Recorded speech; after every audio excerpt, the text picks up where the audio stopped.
ನಮಸ್ತೆ. ಬರೀ ನಾ ಇವತ್ತು ಗೋಧಿ ನುಚ್ಚಿನಿಂದ ಮಾಡುವ ಒಂದು ದಲಿಯಾ ಅಥವಾ ಇದನ್ನು ನೀವು ಒಂದು ಪುಲಾವ್ ಅಂತಲೂ ಕರಿಬಹುದು, ಹೇಗೆ ಮಾಡೋದು ಅಂತ ತೋರಿಸ್ತಾ ಇದ್ದೀನಿ.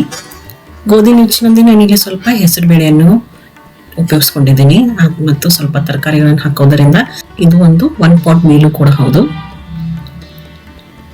ಇದು ರುಚಿಯಲ್ಲಿ ತುಂಬಾ ಚೆನ್ನಾಗಿರುತ್ತೆ ಹಾಗೂ ಹೆಲ್ದಿಯೂ ಕೂಡ. ಬನ್ನಿ ಹಾಗಾದ್ರೆ ನೋಡೋಣ ಇದನ್ನು ಹೇಗೆ ಮಾಡೋದು ಅಂತ.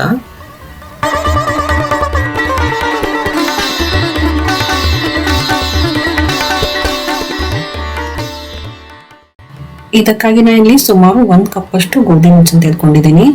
ಅದ್ರ ಜೊತೆಗೆ ಅರ್ಧ ಕಪ್ ಅಷ್ಟು ಹೆಸರು ಬೇಳೆ, ಇದನ್ನ ಹಾಕಿಬಿಟ್ಟು ಒಂದ್ಸರ್ತಿ ಇದು ಬಿಸಿ ಆಗೋರು ಹುರ್ಕೊಂಡು ಇದನ್ನ ಸರಿಯಾಗಿ ತೊಳ್ಕೊಂಡು ಇಟ್ಕೊಂಡ್ಬಿಡಿ.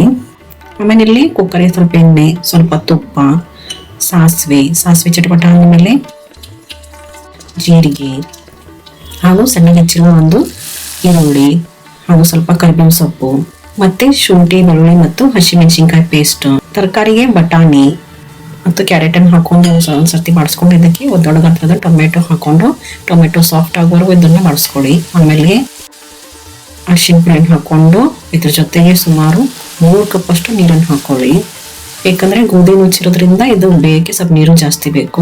ನಂತರ ಇದಕ್ಕೆ ರುಚಿಗೆ ತಕ್ಕಷ್ಟು ಉಪ್ಪು ಹಾಗೂ ಸ್ವಲ್ಪ ಜೀರಿಗೆ ಪುಡಿ, ಸ್ವಲ್ಪ ಕರಿ ಮೆಣಸಿನ ಪುಡಿಯನ್ನು ಹಾಕೊಂಡು ನಾವಿಲ್ಲಿ ಹುರಿದಿಟ್ಟಿರುವ ಗೋಧಿ ನುಚ್ಚು ಮತ್ತು ಹೆಸರು ಬೇಳೆಯನ್ನು ಹಾಕೋಬೇಕು.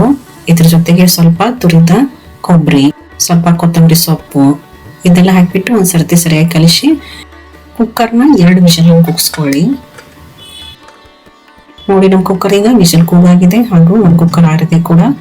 ಬನ್ನಿ ತೆಗೆದ್ಬಿಟ್ಟು ನೋಡೋಣ ಇದು ಹೇಗಾಗಿದೆ ಅಂತ. ನೋಡಿ, ನಮ್ದು ಈಗ ಎಷ್ಟು ಉದ್ರಾಗಿ ಬೀಟ್ ದಲಿಯಾ ತರ ತಯಾರಾಯ್ತು. ನಿಮ್ಗೆ ಇದು ಮೆತ್ತ ಬೇಕಂದ್ರೆ ಕುದಿಯುವಾಗ ಇನ್ನೊಂದು 2 ಕಪ್ ನೀರಷ್ಟು ಜಾಸ್ತಿ ಹಾಕೊಳ್ಳಿ, ಅವಾಗ ಇದು ಮೆತ್ತಗಾಗುತ್ತೆ.